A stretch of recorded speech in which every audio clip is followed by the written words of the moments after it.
the more I study radical Reformation, the Protestant Reformation, the magisterial reformers, they lost. They lost the battle of the Reformation. The radical Reformation won. George Fox, Anne Lee, who's the Quaker guy? They won because the radical Reformation de-emphasized dogma for personal experience. They de-emphasized dogmatic teaching.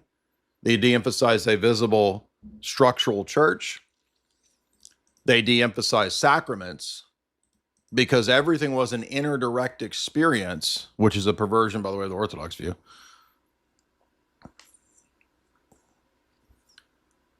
And that's what has won out, right? They were the charismatics before the charismatics.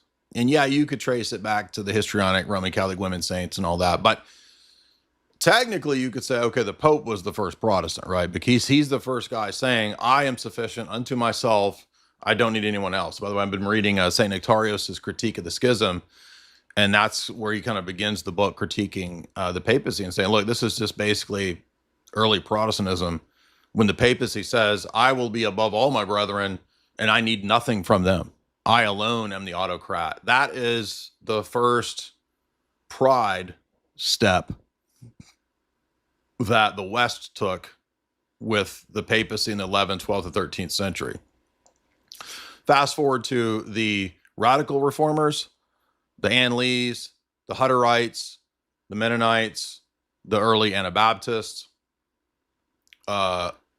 George Fox, Roger Williams.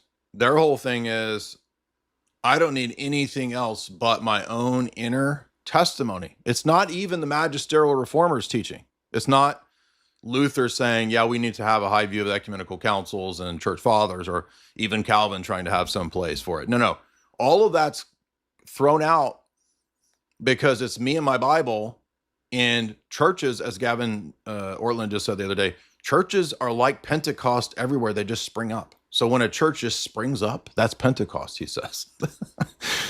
Nobody says that that's what Pentecost is until radical reformers say that. Now, keep in mind, too, another key point of the radical reformers that all of these people just default to believing.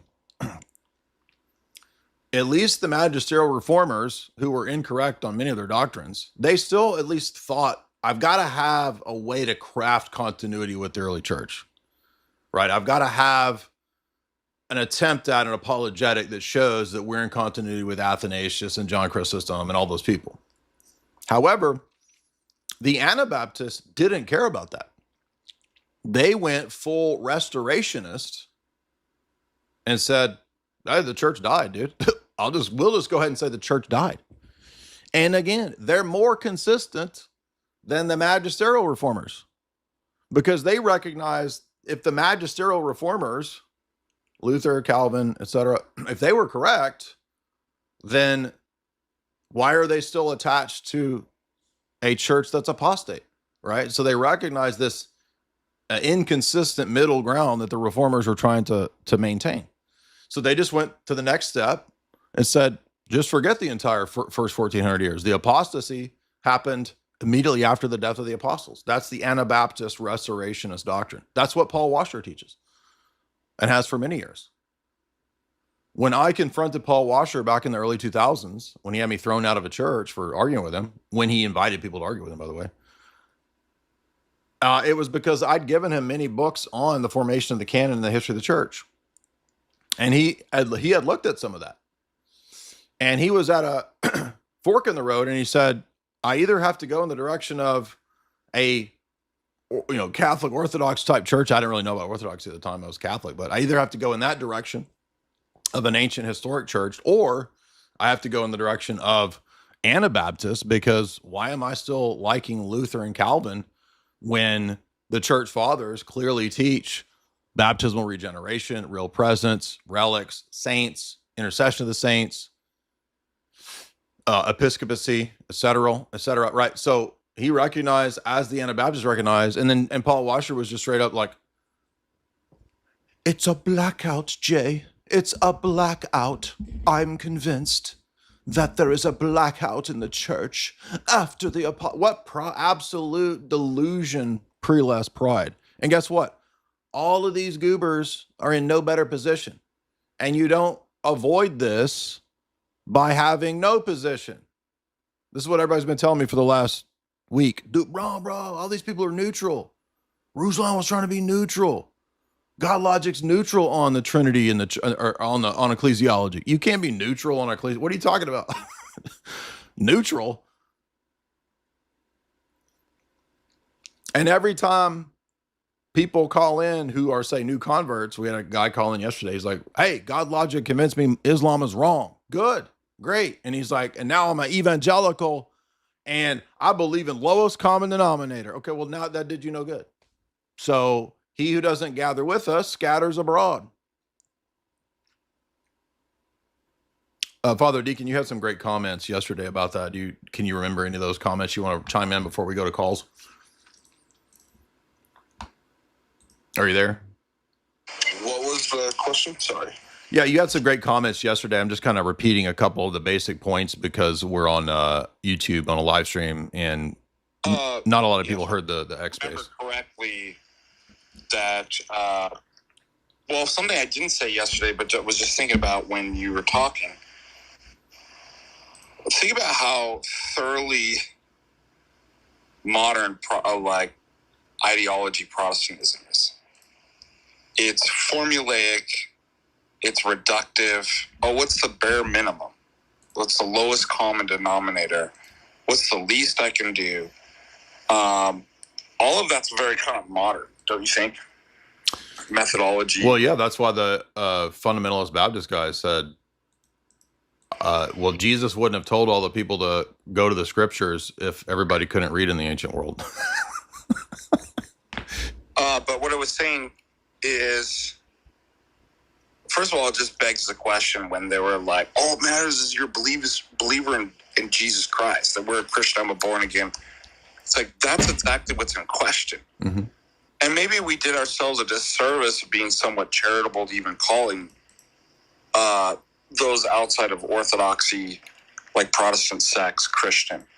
Part of the point yesterday was there's no way in antiquity the ancient heretics were ever called Christians. And they're probably a lot closer to Christianity theologically than today's heretics. Today. Yeah, I mean, Apollinaris denied that Christ had a human soul and probably believed in all the other doctrines like apostolic succession, real presence. And that one denial, which undermines the possibility of salvation because Christ doesn't have a fully human nature if he doesn't have a human soul, right? That ends up being a thing that disqualifies Apollinaris from being a Christian. He is outside of the church after the Second Ecumenical Council. The second point I made, was that yesterday? I can't remember. Yeah, I think it was yesterday. It was yesterday.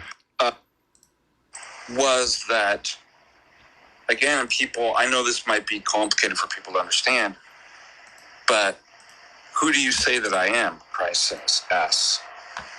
Well, I just say you're the, I just pick 86% of the true properties and I reject the rest.